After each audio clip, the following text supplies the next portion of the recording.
Я думаю, що дійсно 90% всіх, хто сюди приїхали, вони проходять всі ці кризи. Ти будеш психологом хіба що в школі, там за 1500 гривень працювати. А я прям для себе записала, що треба знаходити людей. Звісно, коли я там виїжджала з країни, то це було дійсно вимушено. А можна стати психотерапевтом без психолога?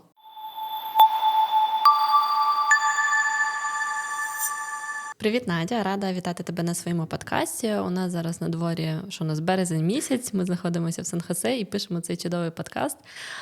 Розкажи трошечки про себе. Я знаю, що ти з Одеси. Останній час ти там проживала, але оріджинал з Кривого Рогу. А в Україні ти була психологом, в США ти наразі можеш бути коучем, правильно? Розкажи, будь ласка, як ти обрала професію психолога? Тому що, зараз, звісно, мені здається, що просто кожен третій чуть ли не психолог, але насправді хорошого психолога знайти дуже важко. Я зараз не знеціню психологів, як ти, котрі отримували освіту. Я про тих, хто проходить якісь там курси за 2 тижні і потім виставляють в Інстаграм, що я буду, робити психотерапію, там ще щось, і це, в общем, жах. Розкажи, який був у тебе шлях в цю професію? Я хотіла бути психологом, напевно, ще років з 15. Я казала батькам про це. І не знаю чому, в мене просто було таке дуже сильне бажання. Але вони мені сказали: Надя, ти будеш психологом хіба що в школі, там за 1500 гривень працювати. І я в кінці 11 класу хотіла піти в медичне, на медика. Да. Ніколи себе в цьому не бачила, просто моя подруга хотіла туди піти. А тоді 14-й рік почалася вся ця на Сході ситуація. Да. І так вийшло, що батько мене не відпустив в Запоріжжя. І я залишилась в моєму місті і почала шукати, куди я можу потрапити з цим ЗНО, що я там здавала. І виявилося, що я можу піти на психолога. І я подумала, всі карти зійшлися. Всі зірки твої, так. Да, я можу все-таки туди піти, і я так вступила. Перші роки мені дуже не подобалося. Якось така освіта, що не дуже мені підійшла в плані викладачів, і в нас були такі більш теоретичні знання. А під кінець навчання в нас пішла практика, і пішли дуже класні викладачі, які саме практикують психологами в приватній практиці. І я дуже захопилася цим всім, мені дуже сподобалося, що я після інституту, після завершення магістратури пішла на психотерапевта, де зараз навчаюся. В цьому році я також вже буду закінчувати і психотерапевтичний напрямок. О, клас, я не знала про це. Тому ось так почався мій шлях, дуже якось незвично в плані того, що це не було популярно, і я все-таки якось пішла за собою, в цьому напрямку.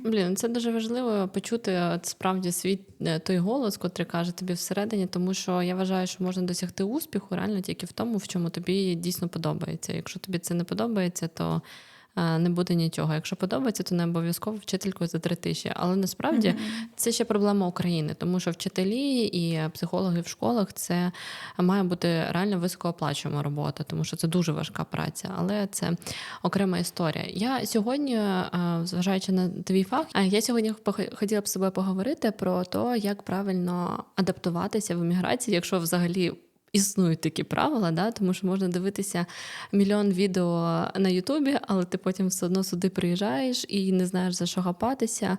І друга дуже болюча тема. Одна справа, коли ти хоча б якось готуєшся до еміграції, а друга – це через війну дуже багато українців вимушено виїхали, котрі ніколи не хотіли нікуди переїжджати. І імміграція – це і так стрес, а коли ти ще і не планував цього, це взагалі супер додатковий стрес. Я знаю, що у тебе був такий самий шлях, ви також виїжджали в перший день війни вимушено і не збиралися їхати з країни. Ти сама пережила всі ці шляхи, не то, що там ти можеш розказувати, як це можна подолати, ти прекрасно розумієш, як це відбувається. Давай поговоримо про це. Розкажи, будь ласка, взагалі, що людина відчуває в ці моменти, які вона етапи проходить, і як з цим впоратися, і які помилки можна, якщо послухають наш подкаст, послухають твої поради, можна буде якихось помилок не допускати і зробити більш м'який свій період адаптації.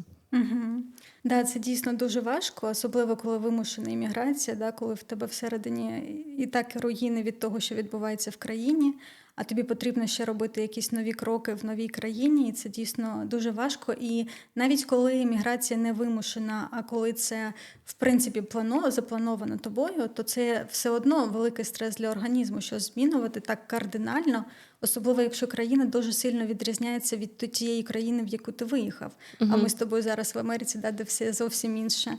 А коли це вимушено, і ти себе до цього не підготував, то це ще важче. Так, я з тобою згодна. Ми насправді готувалися, наприклад, до переїзду декілька років, і мені здавалося, що ми все подивилися, і у нас були тут друзі, до котрих ми там, знаєш, приїхали, тебе зустріли, ти вроді, все класно, але все одно ти такий...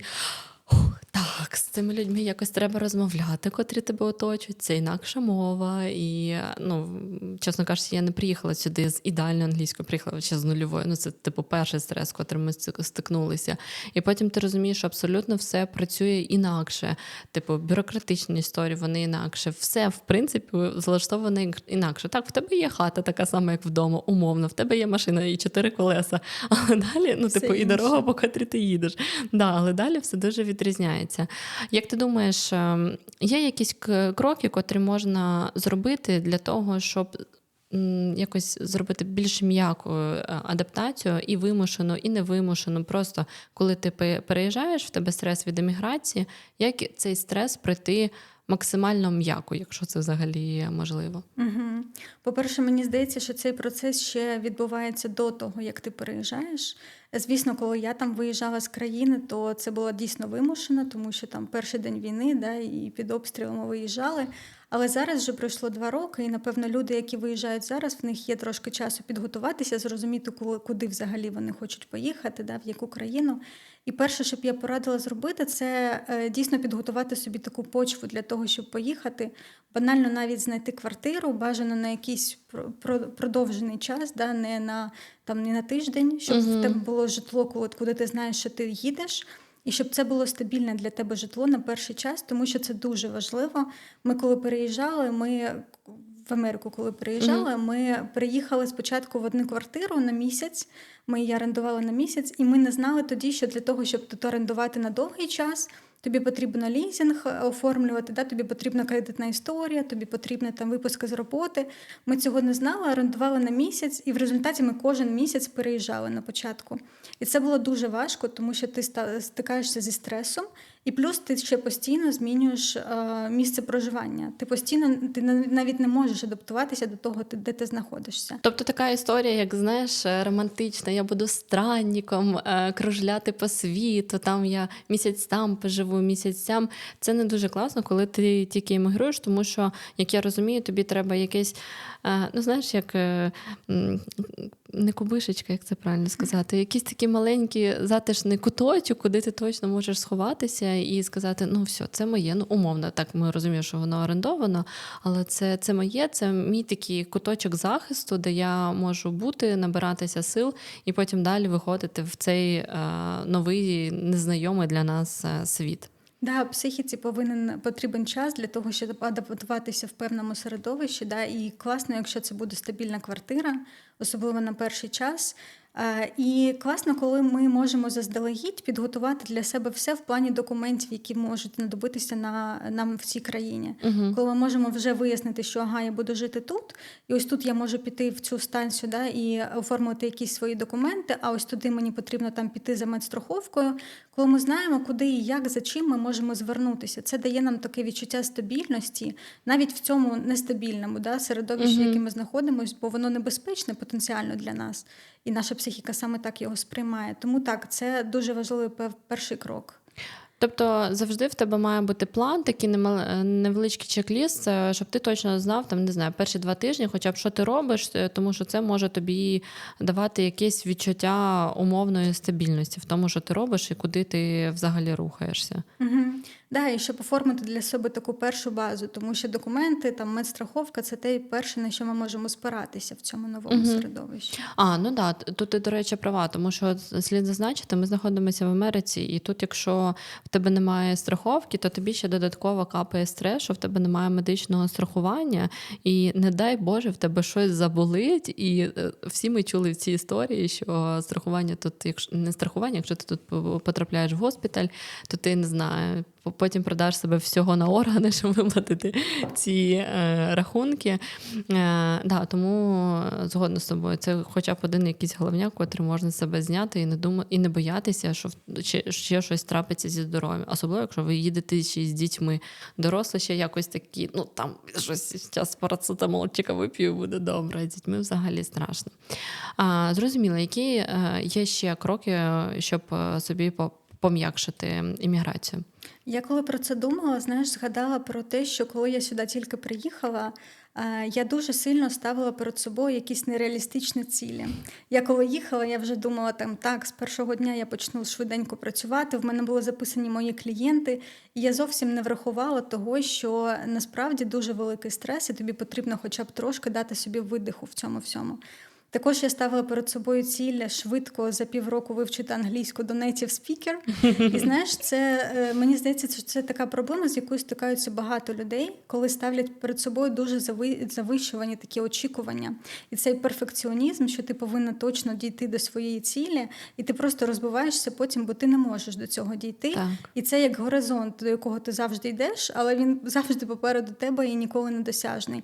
І це дуже сильно тиснить, коли в тебе і так тут така напруга внутрішня від того, що ти переїхав, від якихось обов'язків, які на тебе звалилися, від страху, з яким ти стикаєшся кожного дня в новому середовищі. А тут ти ще й себе тиснеш такими нереалістичними очікуваннями від себе. Тому тут важливо повернутися до реальності і робити акценти навіть на таких маленьких кроках, які ти робиш щодня, навіть на якихось маленьких досягненнях, які ти досягаєш, і не ставити ось цих запредельних взагалі для себе цілей. Наприклад, там, не знаю, якщо собі написала список сходити в Social Security Department і отримати сьогодні ССН, ну не сьогодні або запис. Якщо ти зробив, то ти можеш це внутрішньо відсвяткувати, правильно я розумію? А не там, ти можеш відсвяткувати тільки тоді, коли отримаєш свою першу роботу через те, що в тебе є ССН, умовно кажучи. Це, як правило, зеленої ручки, знаєш, для дітей так роблять. Коли діти пишуть синьою, а вчителька там підкреслює щось, що неправильно, червоною. А ось мама може взяти зелену і підчеркнути те, що правильно дитина зробила, і те, що в неї вдалося круто. І ось такий підхід до себе, підтримка себе, і з такої підтримки ми можемо рости тоді, а не з нападу на себе. Тому це дуже класний спосіб відстежувати ці проміжкові результати свої, спираючись на них, рухатися далі, а не ставити щось таке дуже завищене, до чого ніколи ти не дострибнеш, і тільки внутрішню напругу це дуже сильно створює всередині тебе. Блін, я собі прям заберу цей спосіб про зелену ручку, це дуже прикольно, прям класно мені як для дитини. Супер. А скажи, от як в такому випадку виживати безпосередньо в долині? Ти, можливо, вже побачила, тут взагалі така дуже зосереджене середовище серед айтішників, і всі такі успішний, і коли ти приходиш на якісь тусовки незнайомі, часто буває, що люди починають себе пічити, розказувати, а у мене там стартап, а у мене там, не знаю, я випал сіньор-пересіньор, там ще щось, а ти такий стоїш, а я варю каву. У мене там в минулому було все клас, але тут я кусок говна, котрий варю каву. От як в такому середовищі себе не загубити і зрозуміти, що навіть то, що ти зараз стоїш і вариш каву, це не значить, що ти там нікчема. Да? Це теж там якась твоя перемога, тому що це краще, ніж взагалі нічого не робити, наприклад. А всі кругом розказують тільки, які вони класні, заробляють кучу денег, і от як в такому середовищі себе підіймати і радіти якимось маленьким досягненням. Потрібно враховувати свій бекграунд. Всі ми зовсім з різного, і ті, хто тут, наприклад, народився, в них зовсім інша і освіта, і взагалі вони розвиваються в тому середовищі, яке їм дуже притаманне, да. Угу. І тому потрібно враховувати, що ми все-таки сюди переїхали, і в нас там зовсім було щось інше, і ми там також будували своє, і були якісь плани на це. І тут дійсно ми шукаємо себе заново, створюємо себе, тому спираючись на те, що всередині нас вже є, який досвід ми з собою зібрали з тієї країни, з якої ми приїхали, і який досвід в нас був там в плані роботи, і взагалі в плані наших навичок, в плані наших досягнень. Це все дуже важливо, і потрібно це все відслідковувати всередині себе, нагадувати собі, спиратися на це. Зрозуміла. Тобто Знаєш, давай розглянемо мій кейс. От ми приїхали 2,5 роки тому, і в Україні в мене було класне життя, і в мене було класне професійне життя. Але тут я зрозуміла ще з початком війни, по-перше, що я дуже вигоріла, і я не хочу займатися, чим я займалася в Україні. І зараз я вимушена була йти працювати as soon as possible. І пішла варити каву. Ну, типу, для мене в 32 роки це був піздець, тому що там в Україні я була топ-перетоп, а тут я така: здрасте, що вам кавуську, латешечку, хорошо. А всі вокруг успішні. Ну, і типу, з одного боку, я розумію, що я щось варто і що я молодець, але з іншого боку, я розумію, що імміграція мене так вдушила, що я, типу, все, на що була спроможна, це швидко піти там щось ось таке робити, і в мене немає сили з цього вибратися. І я тільки бачу, як люди кругом сильно краще мене, а я ось така. І я думаю, багато іммігрантів з цим стикаються, тому що вони всі приїжджають і починають, ну не всі, але більшість, да, приїжджають і реально починають з самого початку. Як себе з цього витягнути? Тому що ти в стресі від переїзду, ти в стресі від роботи, котра, можливо, тобі не подобається, тому що у тебе є якісь амбіції, да? Але в тебе через цей купу цього стресу в тебе навіть не вистачає ні фізичного, ні морального здоров'я витягнути себе і почати робити щось більш якісніше і щось, що більше буде тобі подобатися. Угу. Да, по-перше, що потрібно, це зрозуміти свої ресурси, да, згадати їх. Тому що ти правильно сказала, що в Україні я була тим-то, да, а тут я зовсім іншу посаду займаю. Але ж ті всі твої навички, вони залишилися з тобою, да, і ти все це береш з собою навіть сюди. Тому це все в тебе є вже, щоб тут навіть побудувати себе і щоб зробити тут себе. І згадати про свої ресурси, про те, що дає тобі сили, натхнення, про те, що дає тобі цю рушійну силу йти вперед. І це все дуже важливо. Ти навіть згадала про фізичне здоров'я, да, і це все також база, тому що через стрес там в нас виснаження наднирників, і це все дуже важливо підтримувати, да, і фізичне здоров'я також, і психоемоційне здоров'я, спираючись на те, що може давати тобі силу в цьому новому середовищі. Можливо, це якийсь біг, якийсь спорт, якісь танці, спілкування з людьми. Да? Часто люди в імміграції чомусь уходять в ізоляцію. Це як такий захисний механізм, да? Закутатись в себе вдома, в плед і все, і нікуди не виходити. Але люди і спілкування – це також наш ресурс. І шукати тих, хто дасть тобі цю підтримку, хто також буде вірити, да, там, в твій проєкт, в тебе. І, да, можливо, якісь терапевтичні групи, да, які дають змогу відчути, що я проживаю там цю біль тут не один, що я такий не один, і що є люди, які можуть також підтримати мене в моїй болі, а я розумію їх. І це також дуже великий ресурс для нас. І на це також можна спиратися, щоб досягати чогось вже нового тут.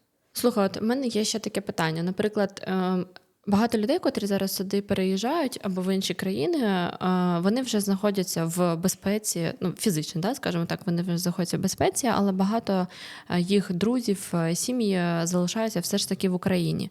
І ти в цей момент також тут переживаєш якісь важкі ситуації, але ти думаєш про те, що я не піду розказувати там, не знаю, мамі своїй, котра в Україні, як мені тут хірово живеться, наприклад, тому що їй там гірше, то що у них літають ракети, але мені теж фігово, але я не знаю, що мені з цим робити. Типу, це окей про це говорити, тому що в мене теж є якісь емоції, чи краще розуміти, що людям в Україні гірше, і про свої емоції треба забути. Як з цим бути?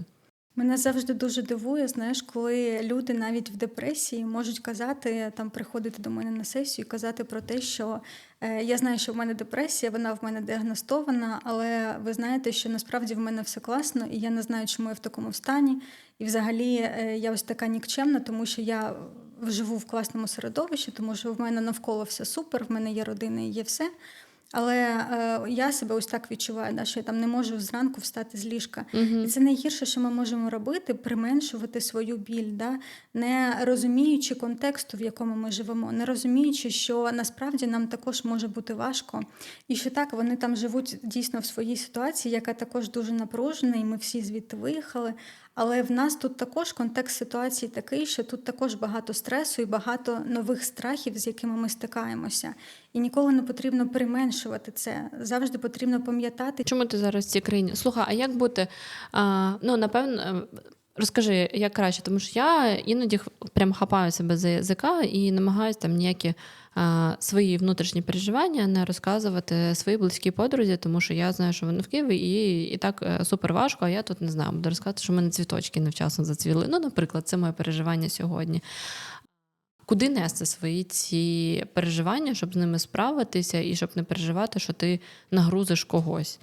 Насправді, мені здається, що навіть подрузі в Україні, якщо вона не живе десь в гарячих точках, які постійно обстрілюють, буде дуже цікаво про твої цвіточки. Бо також дуже потрібно інколи відволіктись від цього, і згадати про наші взагалі буденні справи, які в тому числі також наш ресурс. Тому я думаю, що навіть їй це може бути дуже актуально і дуже цікаво. І ці переживання, з якими ти тут стикаєшся, вони невідомі для людей в Україні, тому що вони там, можливо, ніколи не переїжджали. Але це цікаво, що проходить людина по ту сторону, що проходить людина в іншій країні. І навіть якщо ти не хочеш раптом цим ділитися, то те нове коло спілкування, яке ти можеш створити тут, також може давати в тобі в цьому підтримку. І це також можна обговорювати з людьми, з якими ти познайомилася, з якими контактуєш тут.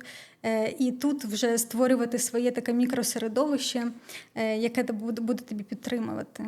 От скажи, з середовищем, наприклад, от ти сюди приїхав, побачив якихось людей, і може бути таке, що ти зустрічаєшся з якоюсь кількістю людей, там ходиш на каву, знаєш, як у нас в групі Ukrainian Ladies in Bay Area, там пішли на каву, всі пішли на каву, ти прийшов такий, там немає взагалі нікого, з ким би я хотів спілкуватися. Ти сходив ще раз і ще, там немає з ким спілкуватися. І в якийсь момент ти можеш думати, напевно, я якийсь не такий. Напевно, мені більше не потрібні ці люди.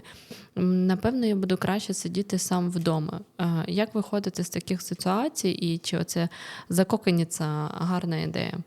Ти знаєш, я навіть в цій нашій групі бачила таке, що дівчина пише: так, я сінгл, я без пари, я не хочу дітей, хто піде зі мною на каву, але така ж, як я. Я бачила цей пост. Це про те, що розуміти себе і розуміти, яка ти є, які твої зацікавленості в житті, який твій шлях, куди ти йдеш, чого ти прагнеш, яка твоя професія. І шукати людей, які будуть близькі тобі в цьому. Тому що дійсно, буває так, що тобі хочеться саме якогось професійного, наприклад, спілкування твого. Або спілкування в плані родини і в плані сім'ї, доньки. І це дійсно можна отримати разом з тими людьми, які знаходяться в такому ж контексті. Тому так, можна шукати прямо по своїм інтересам людей. Слухай, це цікаво, знаєш, я росла в тому середовищі, коли розказували, що треба бути зручним. Якщо тобі щось не подобається, промовч, так буде краще. Якщо хтось зробив не так, промовч, так буде краще. А виходить, що краще одразу чесно сказати все, що тебе цікавить. Як в Тіндері, ти когось шукаєш, ти теж там собі, напевно, виставляєш якісь параметри. Так і з друзями. Напевно, так буде чесно, якщо ти напишеш. Я, до речі, бачила цей пост і бачила багато людей, котрі написали: а я, мама, чим я вам не підійду. Давайте об'єктивно. От у нас є тут 3 подружки, ми всі мами, і нам, щоб кудись вибратися, ми реально 2 місяці вибираємо дату, щоб всім воно підійшло. І я розумію, чому ця дівчинка, котра сингл, і просить, щоб такий самий статус був у другої дівчинки, тому що реально, коли ти сімейна людина, тобі важко вибратися, бо є вже дуже багато якихось зобов'язань. Я прям для себе записала, що треба знаходити людей чітко по критерію, котрий тобі подобається. Років. І я досить не можу відчути, що я тут своя. І це дійсно, мені здається, така розповсюджена проблема, коли ти наче вже там не свій, тому що ти звідти поїхав, але ти тут ще й не свій, тому що тут все також для тебе дуже незвично.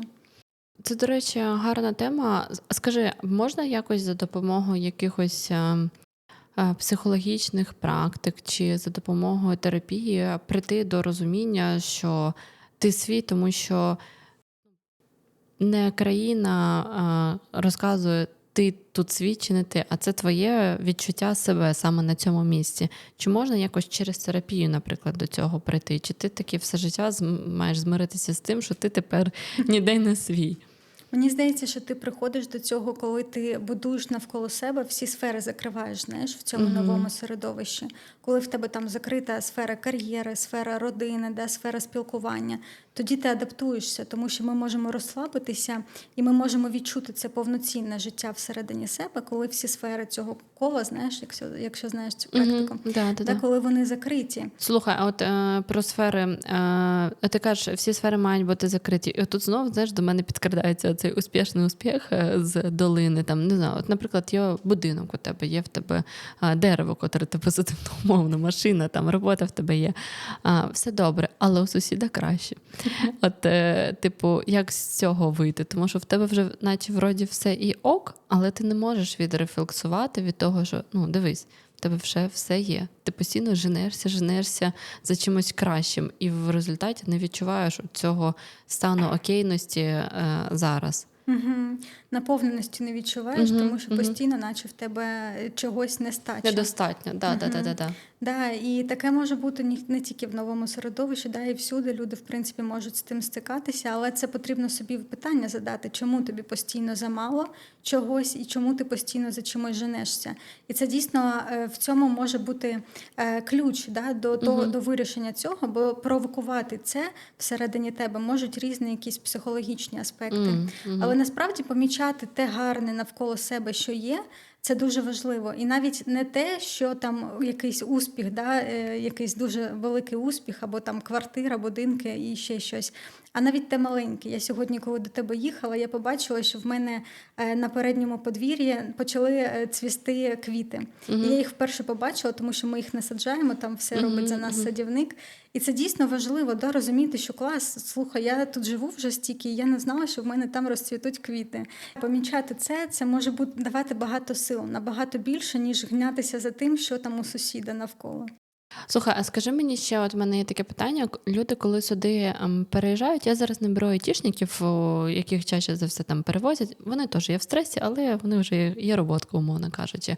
Коли ти сюди переїжджаєш і виходиш на маркет праці, ти такий, я недостатньо розумний для цієї роботи, я там недостатньо кваліфікований, у мене немає такого досвіду чи ще щось. От, наприклад, у мене сьогодні була співбесіда, і в мене запитують, на який рейндж ви розраховуєте. Я знаю, яка у них виделка, і я замість того, щоб сказати максимально високу вартість до самої вищої, да, градації, я сказала навіть менше середини цієї градації, тому що в мене одразу в думках, що я така, я же тут не вчилася, в мене не ідеальна англійська, боже, там 100% вони знайдуть когось кращого, я краще скажу менше, може мене через це наймуть. Як людям справлятися з цими емоціями теж в еміграції, тому що всім рано чи пізно доведеться заходити роботу, як своє місце під сонцем дійсно зароблене взяти з правильною зарплатою і правильно в цілому до цього прийти. Ми завжди варті більшого, да? І насправді ми завжди варті того, навіть тієї зарплати. Я повішу плакат. Якщо ти попала вже на цю співбесіду, напевно, ти варта того, щоб там бути, і варта тієї зарплати, яку вони там пропонують. І насправді можна навіть просто взяти листок для себе, виділити собі півгодини часу і написати просто, хто я, і які в мене є взагалі компетенції, і які в мене є характеристики внутрішні. Да, щоб на це спираючись, давати такий зворотній зв'язок тим людям, з яким ти спілкуєшся. Бо всередині нас є все необхідне для того, щоб з цим впоратися, або для того, щоб це зробити, потрібно лише це віднайти. Тому що, знову ж таки, якщо ти вже пішла на цю співбесіду, отже, в тебе вже є певні кваліфікації до цього. Зрозуміла. Все, на наступне, якщо мені назначать, я так і зроблю. Переведу ще все на англійську, піду і скажу. Скажи, будь ласка, ти тут вже 2 роки і рефлексуючи на перші 2 роки, з якими труднощами ти ще стикалася безпосередньо під час імміграції і що ми можемо зараз підсвітити, як можна це також згладити? Я стикалася на початку з відчуттям самотності, тому що ми сюди приїхали, і хлопець одразу пішов на роботу, бо він приїхав сюди вже з роботою. А Угу. я залишилася вдома. І ми ще були на початку жили в даунтаун Сан-Хосе, О а Боже, тут будь-який центр міста це завжди купа бомжів, да, да, це і жах. купа небезпеки. Так, так. Тому я пам'ятаю цей перший місяць, коли я просто була вдома, це була зима, і я ще не ходила на курси англійської, я була вдома, і я просто плакала, ридала в душі, тому що він йде зранку, а я залишаюся сама вдома, і я не розумію, хто я не розумію, де я не розумію, чому я, перебуваючи в країні, в яку мріють потрапити багато людей, відчуваю себе не на своєму місці і взагалі не відчуваю ніякої жодної опори, знаєш, в цьому. Тому що самотність, відокремленість від тих людей, з якими я була все своє життя в Україні, від мого кола спілкування, ще плюс великий часовий Так, проміжок, так, так. немає можливості спілкуватися зі всіма. Та й оці думки про те, що там, а як я це розкажу, да, в них там свої проблеми, а в мене свої. Тому я й кажу, що дуже важливо комунікувати і дуже важливо давати собі цю підтримку, не обмежувати себе в спілкуванні з людьми. І потім, коли я пішла на курси, я там вже познайомилася з Юлею, це моя подруга, з якою ми дружимо до сих пір. І дійсно стало набагато легше, тому що навіть ходити по цьому даунтаун Сан-Хосе було Вдвох набагато, веселіше. набагато краще, да, і давати собі це спілкування, навіть якщо ви десь в іншій країні, зараз дуже багато груп, да, українців, які можуть надати це, і яким буде приємно навіть поспілкуватися. Да, тому давати собі коло спілкування, йти на контакти з людьми, не ізолюватися і не закривати себе. Це те важливе, що я для себе відокремила на моєму початку адаптації тут. Слухай, а скажи, от ти приїжджаєш і от як думаєш, ну а з ким я не знайшов ти там. Є штати, де мала діаспора, да, там українців, місце якесь ти можеш приїхати, де мало українців. І ти такий, ну я ж не піду говорити з американцями, тому що я там не знаю англійською. Як ти думаєш, як отакі упередження можна якось собі них позбутися? Цією технікою і що буде? Типу, якщо ти підеш говорити. Да, і маленькими кроками, про які я говорила. Да? Я коли йшла на курси, мені також було дуже страшно навіть просто перший день піти і сказати, я тут, я взагалі-то прийшла тут на курси. І мені здається, що якби нас не заставляли піти на курс, я коли приїхала сюди, нас заставляли, прям потрібно було йти, як українцям. Так. Якби не заставляли, то, напевно, я б і не пішла. Тому, коли ви йдете і починаєте робити ці перші кроки на шляху до цього, потім з кожним разом стає найлегше, да? Легше і легше стає. Але коли ми обмежуємо себе від цього, да, цей страх тільки росте всередині нас. Тобто, умовно, там на початку в мене там є 60% бажання піти і комунікувати, я розумію, що мені це потрібно, і є 40% цього страху, а що буде, да, що скажуть, або там я щось не знаю, я щось забуду. Але коли ми зажимаємося і не робимо цього, цей страх виростає до 100%. Там бажання того вже не залишається. Ресурсу і взагалі нас там вже не залишається. І тому давати собі цю можливість робити це, навіть якщо трошки дискомфортно, да? А потім вже буде розуміння, що насправді я справляюся, я пораюся з цим. І коли я вийшла з тих курсів англійської, також було вже розуміння, що насправді я не так вже мало знаю, і насправді є на що спиратися там, і я можу комунікувати з людьми. Просто я цього навіть не знала, поки не почала йти до цього. Клас. Це, до речі, реально дуже надихаюча така історія. У мене було так само, коли ми тут перший раз в 19-му році приїхали, і я лізла від скуки на стіну. І взагалі, я людина, котрій потрібно постійно з кимось говорити.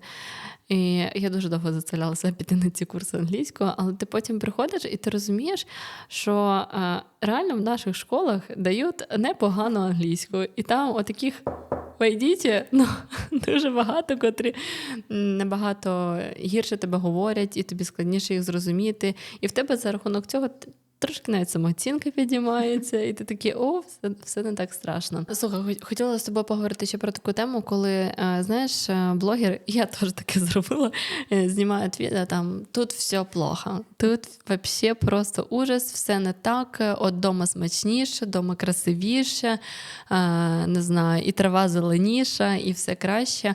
Це такі природній етап в імміграції, типу розвитку подій, і що чи ні, і що з ними зробити, якщо він тебе все ж таки наздогнав? Він може бути об'єктивним, а може бути ні. І я хочу сказати, що якщо він виникає там перший місяць-два, коли ти тільки переїхав, то це захисний механізм. Це не твоє реалістичне мислення і не твоя раціональна думка про це середовище. Тому що цей захисний механізм хоче нас повернути назад в Україну, назад в то моє середовище, звідки я і де мені дуже комфортно. І ми можемо обесцінювати, нам може все не подобатися, і взагалі все не те, і борщ порівнюємо, та тут навіть борща немає. І тому це нормально. Я хочу сказати, що потрібно дати собі в цьому час побути і дати собі можливість подивитися, з зацікавленістю ставитися до того міста, куди ти приїхав, роздивитися все навколо, дати цьому першому етапу адаптації, цьому стресу трошечки спасти і дати собі можливість відчути, як мені тут насправді. Не ота перша реакція, яка може бути хибною, а як мені тут насправді. І насправді мені може бути багато чого незрозуміло і може багато чого не подобатися, бо борщу немає. Але я можу... Я можу тобі відсипати. Але я дійсно можу тут знайти те, що мені дуже подобається. І ці плюси можуть перевищувати ці мінуси. І я бачила там в тебе на каналі це відео про мінуси, і як дівчина одна написала, що якщо там так багато мінусів, то чого ви там сидите? І насправді сидимо, напевно, тому що плюси поки що переважають. І зрозуміти ось ці плюси для себе, щоб потрібно дати собі часу в цьому побути. А скажи, будь ласка, чи є якісь тригерочки, дзвоночки, коли треба зрозуміти, що в тебе почалась якась вже нездорова туга за домом? Я розумію, що якийсь час ти можеш посумувати, це окей. А як розпізнати, що ти вже не вивозиш цей свій переїзд, і тобі треба звернутися до спеціаліста? Є декілька таких критеріїв. Це, по-перше, те, що ви не можете спати, це безсоння, люди часто з цим стикаються. Це коли вже такий депресивний розлад починається. Це або багато їм, або мало їм. Або мені взагалі не хочеться, або я переїдаю дуже сильно. Це відчуття, що я хочу просто лежати і нічого не робити, бо в мене ні на що нема сил. Це відчуття, що навіть там той парк, який мені приносив задоволення, або ті ресурси, які були для мене ресурсами в Україні, тут вже зовсім не ресурси. Тобто це відчуття, що мені хочеться ізолюватися від всього. Це такі фізіологічні стани, там, коли я не можу спати і я не можу їсти. Зрозуміло. Тобто це є такий дзвоник, що тобі треба звернутися все ж таки за допомогою. І скажи мені ще, знаєш, зараз все ж таки наше покоління, вони більш прогресивне, вони все ж таки, у нас ще є питання того, що ходити до психолога це вже модно. В сенсі в тебе дома свого психолога. Але все одно є ще люди, котрі вважають, що я сам з усім розберусь. Мені ніяка допомога не потрібна. От із цих станів, котрі ти описала, чи можливо дійсно вибратися самостійно? Я б сказала, що якщо це тільки там у вас починається, і це там перший тиждень, можна ще подивитися за своїм станом і тут вже себе рятувати. В плані там звертатися до своїх ресурсів, до підтримки, до того, щоб розділити свою біль з кимось. Але якщо це такий вже стан затяжний, там більше місяця, наприклад, з вами, і ви помічаєте його кожного дня, а не там через день, то дійсно потрібен спеціаліст і бажано не лише навіть психолог, а ще й психіатр, тому що якщо це там депресивний розлад, то ми говоримо вже про якісь препарати, які потрібні, можливо, але це вже ставить діагноз психіатр, але навіть психолог звернутися і дійсно хоча б на рекомендацію до того, що мені робити в цьому, як мені з цього вийти і чи зможу я це зробити сам, чи, можливо, ми можемо з вами попрацювати над цим, то це важливо. А як ти думаєш, взагалі, чи буде переїзд для тебе, для людини легшим, якщо він спочатку переробить все, що ми сказали, там підготує собі план, зніме житло, якусь базу собі зробить, щоб було менш стресово. Але якщо його весь переїзд буде ще супроводжувати психолог або там психотерапевт, в залежності від того, хто у кого є, чи зможе це пришвидшити адаптацію в новому місці і скоріше стабілізувати взагалі твій стан? Звичайно, так. Тому що ти, по-перше, хоча б можеш говорити взагалі про свої страхи, і поруч з тобою може бути людина, яка розділяє весь твій біль і все те, що ти несеш з собою. Для мене психолог, коли я тільки сюди переїхала, став взагалі такою рутиною і опорою в плані того, що він в мене був по понеділкам, і я сюди переїхала, він в мене залишився по понеділкам, в мій стабільний час. І ось це та стабільність, яку ми переносимо з собою сюди, да, на яку можна спиратися. Тому що створювати навколо себе рутину і якісь свої вже там звички, це важливо для того, щоб психіка адаптувалася і щоб вона відчувала себе тут в безпеці. Тому що наші звички саме це формують відчуття всередині. Тому психолог може стати і як звичкою, яка буде вже поруч з вами, яка буде давати цю безпеку, і як людиною, яка може вам щось порадити, може вислухати, може розділити з вами це, і яка може супроводжувати з вами всі ці стани. Скажи, психолог, він як хто? Як подружка? Напевно, ні. Як ти характеризуєш вообще діяльність психолога? Для чого вона потрібна людині в повсякденному житті? А для чого потрібен психотерапевт? Я б насправді сказала, що це як відображення тебе. Знаєш, бо насправді хороший психолог не має тобі казати, що погано, а що добре. І він все-таки повинен бути відображенням тебе і твого стану. Тому це така людина, яка віддзеркалює тебе, і яка наводить тебе на те, що вже є всередині тебе, лише розвиваючи це. Бо навіть якщо ми там говоримо про якісь травматизації або про складний для нас досвід, то це людина, яка скоріш не травматизацію пригнічує, а яка розвиває те хороше і те добре, що всередині тебе є. А ось той там лучик тепла по відношенню до себе, що вже в тебе є. Тому я б не сказала, що це ні мама, ні подруга, але там часто переноси на маму трапляються. Але це все-таки людина, яка може бути поруч і яка наводить тебе на те, що вже є всередині. Але психолог не дає порад. В сенсі, він же не скаже тобі, так, ти маєш зробити оце і оце. Чи скаже? Звісно, ні. Мало ли, знаєш, хтось думає, що прийде і отримує чарівну пігулку і вирішаться всі твої запитання. Тобто, якщо людина йде до психолога, вона має бути готова до того, що їй потрібно буде працювати. Ніхто там за неї якесь супер рішення не знайде. Правильно я розумію? А в якому випадку треба звернутися до психотерапевта? Насправді це ж майже однаково, особливо, я не знаю, розкажи мені. Особливо для України. Тут, якщо говорити про Україну, то психолог – це той, хто отримує магістра психології, там 5 років університету. А психотерапевт – це людина, яка навчається в якомусь окремому напрямку. Наприклад, там психоаналіз, когнітивно-поведінкова терапія, будь-який інший напрямок психотерапії. Тому я б навіть порадила б звертатися саме до психотерапевтів, а не до психологів, або там людей, які навчаються на це. Тому що в психотерапевтичній освіті там вже є такі вимоги, як особиста терапія, як супервізії, які потрібно проходити, як певна кількість там семінарів, які потрібно пройти. Тому різниця в Україні саме в тому, що психолог – це просто людина, яка завершила інститут державний, а психотерапевт – це людина, яка завершує щось часне на якусь конкретну спеціальність. А можна стати психотерапевтом без психолога? Ні, не можна. Щоб отримати ліцензію психотерапевта, або там в нас на ліцензії це просто диплом, то тобі обов'язково потрібна психологічна освіта, магістерська. Супер. Тому що я чогось, знаєш, мені після цього скандалу зі Спартаком, цими підробними всіми документами, мені щось здавалося, що ці корочки так наліво-направо, хто хоче, той стає, КПТ вивчився і все. Тому що, я знаю, що деякі люди писали, що вони тепер психотерапевти в когнітивно-поведінковій, в гештальт-терапії. А я така, ваша інша освіта. Але це інша тема, треба буде потім про це поговорити. Скажи ще, будь ласка, наостанок таке питання. Як краще, коли ти сюди переїжджаєш, завантажити себе мільйоном справ, щоб ти такий, голову не підіймав, знаєш, день за днем проходить і добре, чи навпаки дати собі якийсь помірний простір і поступово якось вирішувати питання? Звичайно, поступово. Для нас це дуже важливо розуміти, що ми потрапляємо в нове середовище і щоб ми не повністю з головою окуналися у все, що потрібно. А потрібно насправді багато чого, коли ми переїжджаємо. Але потрібно давати собі також час хоча б видихнути, хоча б згадати, що є я, є якісь мої базові потреби.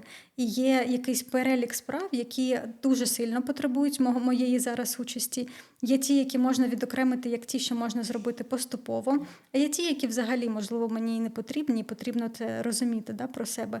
Тому, звичайно, що потрібно трошки відокремити і робити тільки те, що зараз терміново потрібно, і не навантажувати себе, а давати собі простір для того, щоб там з'являлася ти, з'являлись твої потреби, з'являлося місце, хоча б для того, щоб рівень стресу знизився, і почалася адаптація, почався цей період, коли тобі вже більш-менш комфортно в цьому середовищі. Знаєш, я для себе зрозуміла, що я допустила мільйон помилок, коли ми сюди приїхали. Але в мене, я навпаки зробила мільйон собі справ, щоб було бути завантажено і все інше.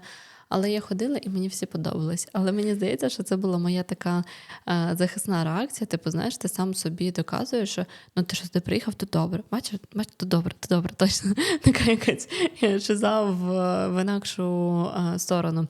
Я хочу сказати, що це називається ідеалізація. Це те, про що я сьогодні казала, да? Обесцінювання, а інша межа – це ідеалізація. І це насправді, мені здається, що надкрутий взагалі захисний механізм. Чому? Тому що, наприклад, у відносинах між чоловіком і жінкою дуже часто психологи радять звертати увагу саме на цей період закоханості, тому що в ньому там багато дуже гормональних всплесків, там багато цього, ти мій там найулюбленіший. І це дуже класно, тому що потім неодмінно в ваших відносинах наступлять кризи або настануть якісь періоди, з якими важко.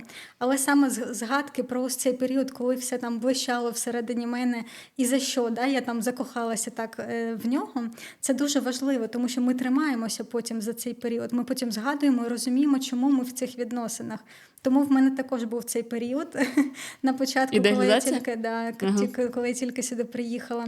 І зараз мені дуже тепло, знаєш, відчувати всередині і згадувати, як я бачила це місце, коли я тільки сюди приїхала. І це класно, насправді, бо зараз вже відбувається багато всього. Інколи щось не подобається, інколи просто не хочеться вже і на вулицю виходити, але потім згадуєш, я ж тут бачила стільки краси взагалі навколо, я ж так захоплювалась цим. І це дійсно тримає потім. От слухай, знаєш, зараз дуже популярні ці щоденники вдячності, вони називаються. Я навіть колись пробувала такі вести. Як ти думаєш, корисна штука, чи можна обійтися 100% без неї? Дуже крута штука, я б дуже радила всім, тому що вона тебе націлює на це позитивне мислення. Наша природа біологічна, еволюційна, вона така, що ми дуже сильно акцентуємо на те, що погано, щоб попередити те, що може бути небезпечно для нас. Але ми мало зосереджуємось на тому, що насправді гарного відбувається навколо. А такого може бути дуже багато. Там, як сьогодні я тобі казала про ці квіточки під моїм домом. Тому ця практика, вона нас вводить в цей стан, що все-таки є навколо мене багато чого класного, багато чого ресурсного, багато чого, що може давати мені силу натхнення. І це класно себе налаштовувати на це позитивне мислення, класно це помічати із простору і втілювати всередину себе, вносити це в якості там тепла і цієї підтримки тебе. Тут, до речі, я згодна. Ми коли сюди приїхали, я сиділа з малою вдома, ще не ходила на роботу, і я з теплом пам'ятаю той час, тому що ти постійно ходив і щось дивився. Дійсно, то я бачила, як змінюються всі сезони, хоча важко сказати, що вони дуже якось яскраво змінюються в Каліфорнії, але зараз я цього вже не помічаю. То, що ти біжиш кудись постійно, але коли ти трошечки себе повертаєш в цей час, воно дійсно, це класна техніка, вона приємна. Я тобі вдячна за розмову. Як на мене, вийшло дуже змістовно. І я раджу всім, хто або тільки збирається переїжджати, неважливо в яку країну, в Штати ви приїжджаєте, в Європу, будь-яка країна, котра не така, як наша, а наша така прекрасна і єдина, тобто будь-яку. Подивіться це відео. І навіть якщо ви тут, то дуже багато було порад, за допомогою котрих ти можеш себе витягнути. І соціалізація, і це те, що ти собі ставиш мільйон якихось цілей, котрі насправді, ти можеш їх досягти, але побий на маленькі шматочки. Хоча б просто зрозуміти, що ти такий не один. Ось це усвідомлення, що я не один з цим стикаюся, що є ще люди, які це ж саме проживають, воно для нас важливе. Я думаю, що дійсно 90% всіх, хто сюди приїхали, вони проходять всі ці кризи. Хтось сильніше, хтось менше. Але навіть люди, котрі із роботи переїжджали, я впевнена, що Віталіку теж є що розказати, і Славі є що розказати. Тому що у них інакше стрес. У них стрес за те, що на них вся сім'я. Вони розуміють, що якщо вони втратять роботу, то, типу, ну, а що буде робити сім'я, тому що вони основні хоусхолди. Коротше, я вважаю, що відео дуже інформативне. Я тобі дуже вдячна за те, що ти до мене завітала. І мені дуже жаль, що ми з тобою дружимо, тому що я не зможу прийти на тебе на терапію, але я залишу посилання на тебе. Я знаю, що ти робиш цвяхи. Ти робиш ще цвяхи? Моя близька подруга тут, Даша, ходила до тебе на цвяхи. Це теж дуже класна історія, тому якщо хочете, напишіть Даші, Даша, напишіть Наді. Даші теж можете написати, напишіть Наді, вона буде вашим провідником. Тут ти можеш робити коуч-сесію, для людей в Україні ти можеш робити сесію як психолог. Я від себе можу тільки додати, що коли я вибирала свого психолога, у мене не дуже складається, якщо чесно, з цим, але для мене дуже важливо побачити людину, напевно, як і для всіх, щоб ти відчував себе сейф. Я думаю, що з Надю ви точно будете відчувати себе кайфово, бо я тебе знаю як людину хорошу. Не того, що ти до мене прийшла, а тому що я тебе знаю, просто знаю, і я дуже рада, що ми з тобою познайомилися. От єдине, тільки мінус, що на терапію до тебе не може прийти. Якщо є якісь питання, задавайте в коментарях, Надя з задоволенням відповість. Я ще додам твій інстаграм, у Наді там дуже багато корисної інформації, і я сподіваюся, ти почнеш його далі вести, бо я переживаю, коли в тебе там не з'являються ніякі сторіс. Ну і дякую всім, хто додивився до кінця. Колокольчик, підписка, це все ви теж не забувайте. Всім пока!